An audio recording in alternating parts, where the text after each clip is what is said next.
What have you seen affect people more? Money or fame? Fame. Really? Yeah, absolutely. Because I think the money is almost a byproduct. I think the fame is something that you can never realize or understand, because it's a removal of your freedom, and that genie doesn't go back in the bottle. You know, and I think I say from my personal experience, you know, careful what you wish for, because as a manager you think, right, you want an artist that's going to do, but actually it brings so many issues and problems and I think that the inability to just be anonymous is a very difficult thing to deal with. I wouldn't wish it on anyone personally. I wouldn't want it. Dear God, no. You know, and I think about my kids. You know, my daughter. Oh, I want to be a singer. You know, it's like you don't. You don't. Be a manager. You know, because at least you can sit in the background. Yeah. You know, but I think the key is, you know, shared experience. You know, I have really good people that I work with.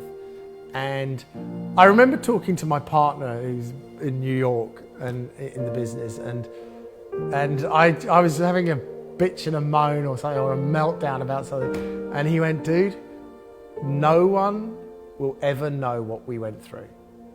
And it felt like in that moment it was completely personal. There were two people on earth that had experienced something that, you know, even your partner and your kids and your family, they don't understand. You know, it's so personal, and it's so, you know, management is actually, I think, a very lonely thing, because, and I often go into the MMF meetings and you sit there around the room with 5 different managers and they'll bitch and moan about the same sort of things that they are experiencing. And for me, the first time it happened, I was like, oh my God, there's someone else that is experiencing what I'm experiencing.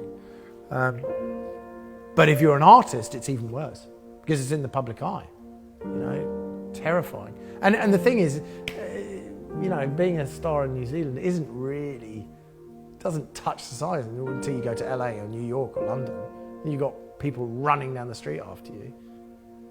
You know, I always remember coming out LAX and walking to the car with Ella, and photographers yelling obscenities to try and get a reaction to a 17-year-old girl. And I was so shocked. So she'd look at their camera so they got the shot? Yeah, but like vile things. I mean, things that you would not think, let alone say. And they were saying it en masse, you know. Just, you know, if you were a parent in that situation, and I can so understand why actors and actresses and stars turn around and just go and thump these people, because it's just, especially boyfriends or girlfriends, you know, it's like, you know, for people to say things like that, it's just horrendous. So yeah, fame, fuck fame.